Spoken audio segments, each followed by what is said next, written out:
Hello everyone, my name is Ravi. तो आज का हमारा टॉपिक है चतुर्भुजों के प्रकार।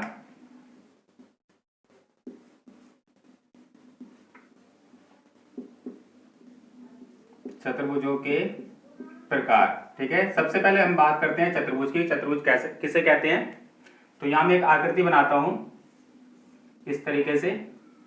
इसका नाम रखते हैं ए बी सी डी, ठीक है। तो चार रेखाखंडों से घिरी हुई बंद आकृति को, ठीक है, चार रेखाखंडों से घिरी हुई बंद आकृति को चतुर्भुज कहते हैं, जिसमें चार कोण होते हैं, जैसे कोण 1, कोण 2, कोण 3 और कोण 4, और चार भुजाएं होती हैं। जैसे कौन कौन सी भुजा होगी, ए बी एक भुजा हो गई, एक बी सी भुजा हो गई, ठीक है, एक भुजा आपकी सी डी हो जाएगी और एक भुजा कौन सी हो जाएगी, डी ए। समझ में आ गया कि चतुर्भुज किसे कहते हैं। चार रेखाखंडों से घिरी हुई बंद आकृति को, ठीक है। चार कोण हो गई, कोण 1, कोण 2, कोण 3, कोण 4, और A B B C C D D A, ये क्या हो गई, इस चतुर्भुज की भुजाएं हो गई, ठीक है। अब हम बात करते हैं चतुर्भुजों के प्रकार की, ठीक है। आप में से बहुत सारे लोग जानते होंगे वर्ग के बारे में, आयत के बारे में। तो मैं सभी यहाँ पे चतुर्भुज के जितने भी प्रकार होते हैं उन सबके बारे में बताऊंगा। तो जैसे सबसे पहले बात करते हैं चतुर्भुज का पहला प्रकार कौन सा होगा। जैसे हम ले लेते हैं वर्ग, ठीक है। दूसरा कौन सा होता है इसका, एक हो गया इसका दूसरा आयत, ठीक है। एक प्रकार उसका होता है समांतर चतुर्भुज, समांतर चतुर्भुज, ठीक है। और कौन सा होता है, एक होता है आपका समचतुर्भुज, समचतुर्भुज। एक आपका होता है समलंब, समलंब, ठीक है। और एक आपको होता है पतंग। तो ये चतुर्भुज के प्रकार हैं, ठीक है। जैसे वर्ग में तो आपको पता ही है कि चारों भुजाएं क्या होती हैं, इनकी बराबर होती हैं। आयत में आमने सामने की भुजा बराबर होती है। समांतर चतुर्भुज में आमने सामने की भुजा क्या होती है, बराबर होती है, पर इनके विकर्ण क्या होते हैं, बराबर नहीं होते हैं, ठीक है। आमने सामने की भुजा तो बराबर होती है और विकर्ण बराबर नहीं होते हैं इसमें, ठीक है। और अगर हम समचतुर्भुज की बात करें तो इसमें चारों भुजाएं बराबर होती हैं पर इसके विकर्ण बराबर नहीं होते हैं। समलंब की बात करें तो इसमें से कोई भी दो भुजाएं क्या होती है, समांतर होती हैं, ठीक है। कोई भी दो भुजाएं समांतर होती हैं। पतंग में क्या होता है, जो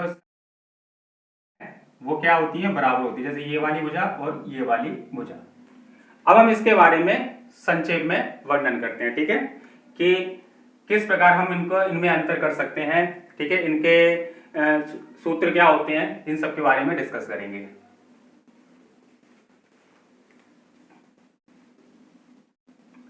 तो सबसे पहले हम लेंगे यहां पे वर्ग को, ठीक है। तो वर्ग को हम क्या बोलते हैं, इंग्लिश में स्क्वायर भी बोलते हैं, ठीक है, स्क्वायर। तो वर्ग कैसा होता है आपका, इस तरीके से होता है, ठीक है। ये आपका क्या हो गया, वर्ग हो गया। इसमें क्या होता है, सभी भुजाएं बराबर होती हैं। ये वाली भुजा, ये वाली भुजा, ये वाली भुजा और ये वाली भुजा, ए बी सी डी, ठीक है। वर्ग में क्या होता है, इसमें सभी भुजाएं क्या होती हैं, आपकी बराबर होती हैं और प्रत्येक कोण 90 डिग्री का होता है, इस तरीके से, ठीक है। और इसे हम क्या बोलते हैं, भुजा को यहाँ पे हम ए ले लेते हैं, ठीक है। तो अगर हम इसके एरिया की बात करें, क्षेत्रफल की, तो क्या होता है इसका क्षेत्रफल, ए स्क्वायर, मतलब भुजा का स्क्वायर, ठीक है। यहाँ पे भुजा है, भुजा का स्क्वायर। और अगर हम इसकी परिधि पैरामीटर की बात करें तो क्या हो जाएगा, 4 गुणा में भुजा, तो मतलब 4a आ जाएगा, ठीक है। और अगर हमें इसका विकर्ण निकालना हो, क्या निकालना हो, विकर्ण, AC, जैसे AC ये क्या हो गया, विकर्ण हो गया। BD क्या हो गया, ये आपका विकर्ण हो गया, ठीक है। अगर हमें इसका विकर्ण ज्ञात करना हो, विकर्ण, तो कैसे ज्ञात करेंगे विकर्ण। तो विकर्ण का सूत्र क्या होता है, वर्गमूल 2a, a मतलब भुजा, ठीक है। वर्गमूल 2 और भुजा जितनी होगी हम रख देंगे, हमारा विकर्ण निकल कर आ जाएगा। अब हम लेते हैं आयत को दूसरे नंबर पे। तो आयत किसे कहते हैं, देखो आयत को इंग्लिश में बोलते हैं रेक्टेंगल, ठीक है। अब रेक्टेंगल किसे कहते हैं, जिसमें आमने सामने की भुजा बराबर होती है।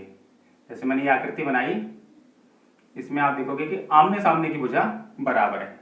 नाम रख देते हैं ए बी सी डी, ठीक है। आमने सामने की भुजा, जैसे ये वाली भुजा इसके बराबर होगी और ये वाली भुजा इसके बराबर होगी, ठीक है। तो इसलिए हम इसका नाम रख देते हैं, जैसे हमने, ये हो गया हमारी लंबाई L ले लेते हैं हम इसको, और ये हमारी चौड़ाई, ठीक है। और इसमें प्रत्येक कोण कितने डिग्री का होता है? 90 डिग्री का होता है। प्रत्येक कोण जो होता है वो कितने डिग्री का होता है? 90 डिग्री का। ये भी 90, ये भी 90, ये भी 90 और ये भी 90। इसमें भी प्रत्येक कोण कितने डिग्री का होता है? 90 डिग्री का होता है। ये भी 90 हो जाएगा, ये भी 90, ये भी 90 और ये भी 90। प्रत्येक कोण 90 डिग्री का। ठीक है। अब अगर हम इसे क्षेत्रफल की बात करें तो क्षेत्रफल क्या होता है? लंबाई गुणा चौड़ाई, मतलब L गुणा में B। पैरामीटर की बात करें, परिधि की, तो इसकी परिधि मतलब परिमाप क्या हो जाएगा? इसका परिमाप हो जाएगा 2L जमा में B, लंबाई जमा में चौड़ाई। ठीक है। अगर हमें इसका विकर्ण निकालना हो, जैसे ये विकर्ण हो गया इसका, ठीक है, A को C से मिलाया विकर्ण और B को D से मिलाया, तो वो क्या हो जाएगा? विकर्ण हो जाएगा। अगर हम इसका विकर्ण ज्ञात करना हो तो कैसे ज्ञात करेंगे? इसका विकर्ण जो हो जाएगा, देखो इसका विकर्ण होगा आपका वर्गमूल में L स्क्वायर प्लस में B स्क्वायर, मतलब लंबाई का स्क्वायर प्लस में चौड़ाई का स्क्वायर वर्ग। ठीक है। तो इस तरीके से हम विकर्ण ज्ञात कर सकते हैं। अब हम यहाँ पे देखो, यहाँ पर आप देख रहे हो कि इसमें आमने सामने की भुजाएं बराबर है, इसमें सारी भुजाएं बराबर है। ठीक है। इसमें प्रत्येक कोण 90 डिग्री का होता है, इसमें प्रत्येक कोण 90 डिग्री का होता है। अब एक क्वेश्चन का मुझे जवाब दो। मैं यहाँ लिखता हूं सभी वर्ग आयत होते हैं। ठीक है।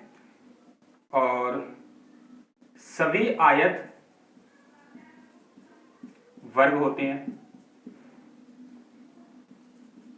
सभी आयत क्या होते हैं? वर्ग होते हैं।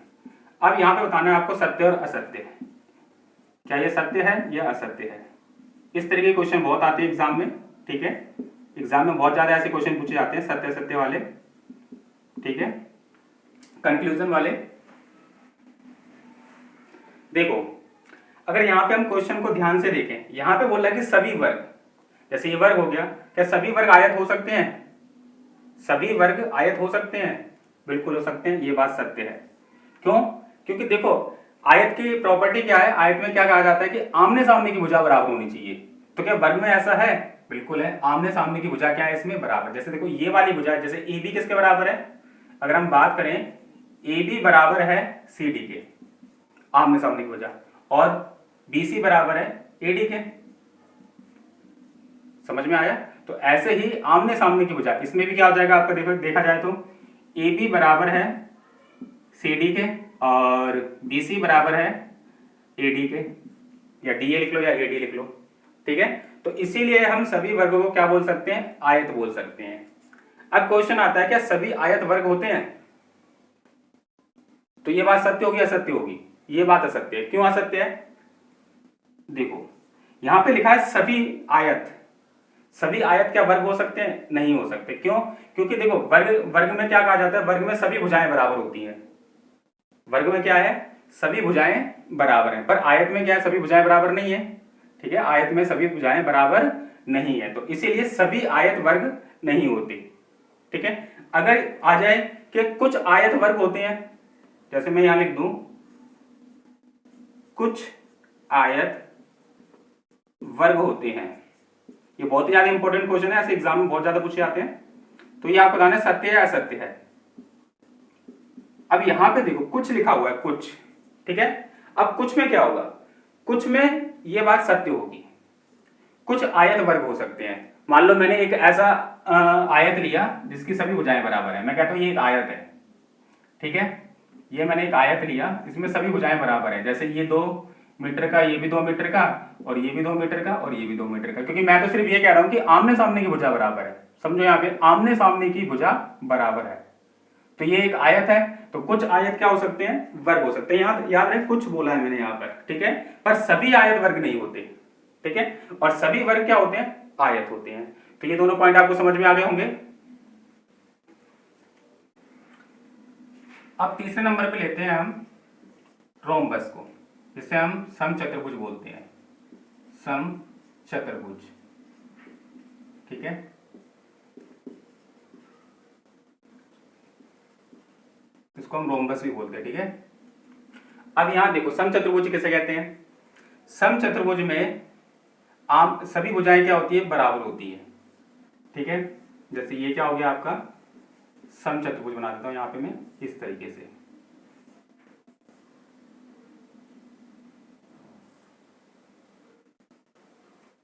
और वर्ग में भी क्या होता था, सभी भुजाएं बराबर होती थी। तो समचतुर्भुज और वर्ग में क्या अंतर है, तो देखो यहाँ पे जैसे मैं कह रहा हूँ कि सभी भुजाएं क्या हैं, बराबर हैं। इस तरीके से ये क्या हो जाएगा आपका ए, ये भी ए हो जाएगा और ये भी ए हो जाएगा। ठीक है, नाम रख देते हैं इसका ए बी सी और डी। लेकिन इसमें विकर्ण बराबर नहीं होते आपके, जैसे विकर्ण दे रखा है ये विकर्ण जो होते हैं वो बराबर नहीं होते। कहने का मतलब क्या है, देखो ए बी बराबर किसके होगा, बी सी के, बराबर सी डी बराबर डी ए। ठीक है, तो ये सभी भुजाएं क्या है, बराबर है। लेकिन विकर्ण जो है ए सी विकर्ण बराबर नहीं है बी डी विकर्ण के। बात समझ में आ गई, इसमें विकर्ण बराबर नहीं होते पर सभी भुजाएं बराबर होती हैं। ठीक है, और आमने सामने के कोण भी इसमें क्या होते हैं, बराबर होते हैं। ठीक है, अब यहाँ पे देखो अगर हम इसके क्षेत्रफल की बात करें तो देखो हम विकर्ण को क्या बोलते हैं, इसको हम D1 बोलेंगे, इसको D2। ठीक है, नाम रखेंगे। तो इसका क्षेत्रफल निकालना है तो कितना हो जाएगा, 1/2 गुणा में D1 गुणा में D2। ठीक है, और अगर हमें इसका परिधि निकालनी हो या परिमाप, तो परिमाप निकालना हो तो क्या हो जाएगा इसका 4 गुणा में साइड मतलब A, 4A, क्योंकि 4 भुजाएं हैं तो 4A आ जाएगा। ठीक है, अब हम बात करते हैं समांतर चतुर्भुज की।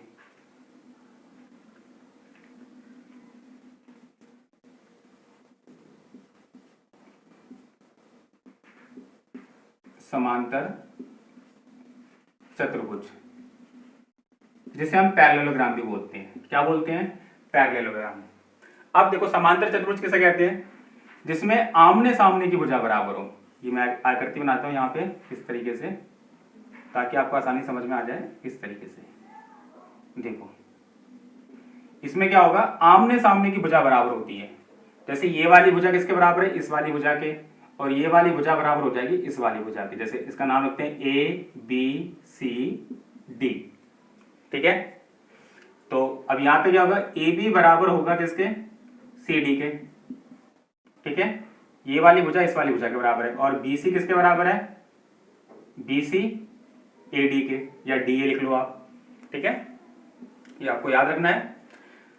अब देखो यहाँ पे तो हम नीचे जो होता है इसको हम क्या बोलते हैं, आधार बोलते हैं। क्या बोलते हैं इसको, आधार।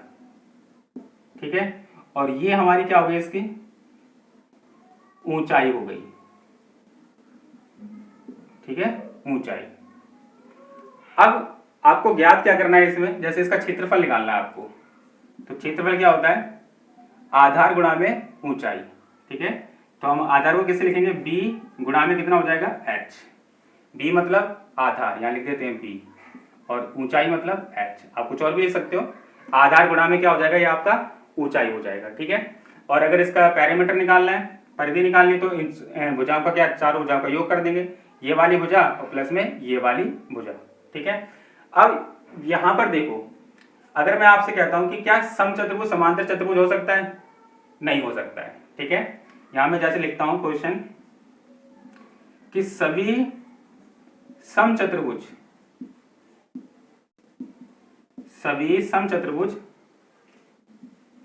समांतर चतुर्भुज होते हैं, समांतर चतुर्भुज होते हैं। ठीक है, आपको बताना है सभी समचतुर्भुज समांतर चतुर्भुज होते हैं, सत्य है असत्य है, सत्य या असत्य। ठीक है, इस तरीके के क्वेश्चन आ जाते हैं एग्जाम में। अब यहाँ पे आप देखो, यहाँ लिखा हुआ है सभी समचतुर्भुज, यहाँ बात हो रही है सभी समचतुर्भुज की। देखो ये क्या है, समचतुर्भुज है, ये क्या है, समांतर चतुर्भुज है। अब इन दोनों में अंतर क्या है, देखो इसमें क्या है कि सभी भुजाएं बराबर हैं। क्या इसमें सभी भुजाएं बराबर हैं, नहीं, इसमें आमने सामने की भुजा क्या है, बराबर है, तो इसलिए क्या हो जाएगा, आपका असत्य हो जाएगा। ठीक है, समझ में आया, इसको लिख लो अगर लिखना हो तो आपको, पैरेललोग्राम।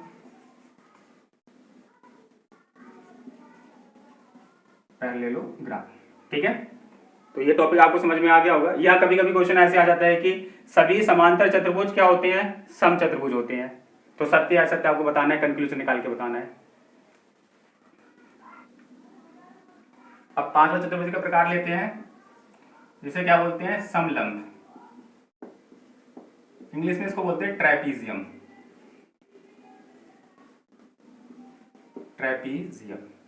ठीक है, और एक लास्ट है हमारा पतंग, जिसे हम काइट भी बोलते हैं।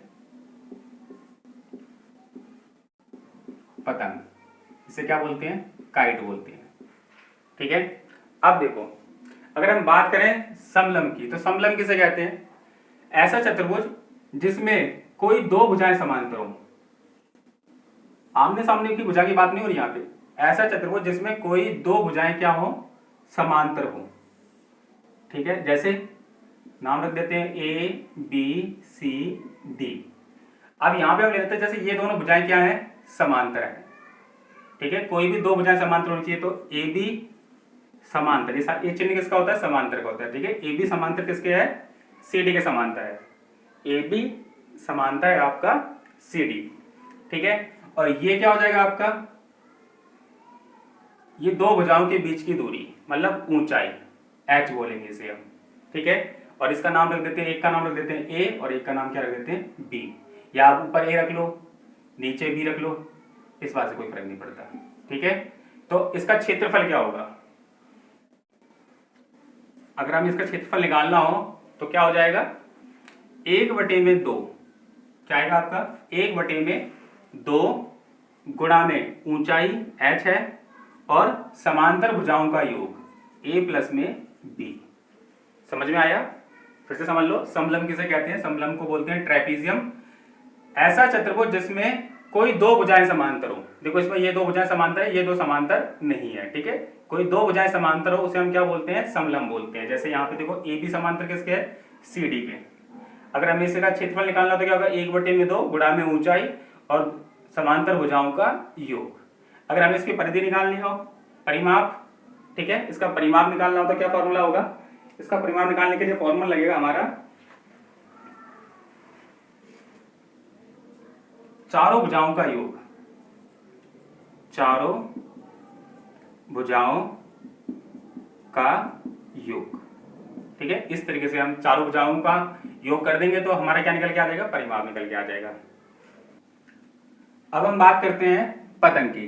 ठीक है, पतंग बाकी चतुर्भुज से कैसे अलग होता है, देखो ये मैंने एक आकृति बनाई इस तरीके से, यहां पे जो आपको दिख रही है आसन भुजाएं, जैसे नाम लिख देते हैं ए बी सी, ठीक है,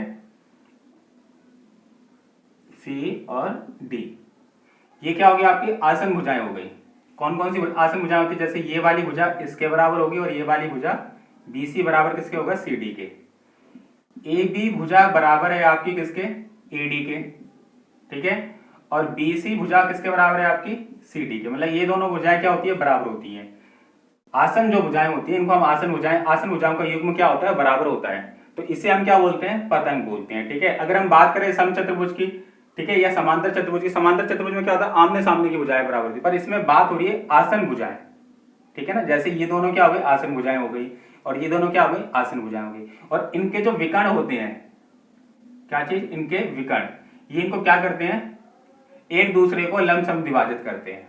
ठीक है, तो हमने आज क्या क्या पढ़ा, आज हमने पढ़ा वर्ग के बारे में, ठीक है, फिर पढ़ा आयत के बारे में, फिर हमने पढ़ा समचतुर्भुज के बारे में, ठीक है, फिर उसके बाद हमने पढ़ा समांतर चतुर्भुज के बारे में, समांतर चतुर्भुज के बारे में, उसके बाद हमने पढ़ा समलंब के बारे में, 5वां पॉइंट समलंब, और उसके बाद हमने पढ़ा 6ठा पॉइंट पतंग के बारे में। ठीक है, एग्जाम में बहुत ज्यादा इन चीजों से पूछा जाता है, जो चतुर्भुज के प्रकार हैं, इनके क्षेत्रफल, सूत्र जो भी है। ठीक है, तो वीडियो अगर अच्छी लगी हो तो प्लीज लाइक करें और चैनल को सब्सक्राइब करना ना भूलें, ताकि ऐसी वीडियो में अपलोड करता हूं तो उसका नोटिफिकेशन आपके पास पहुंचता रहे। इसलिए प्लीज बेल आइकन को जरूर प्रेस कर लें। Thank you.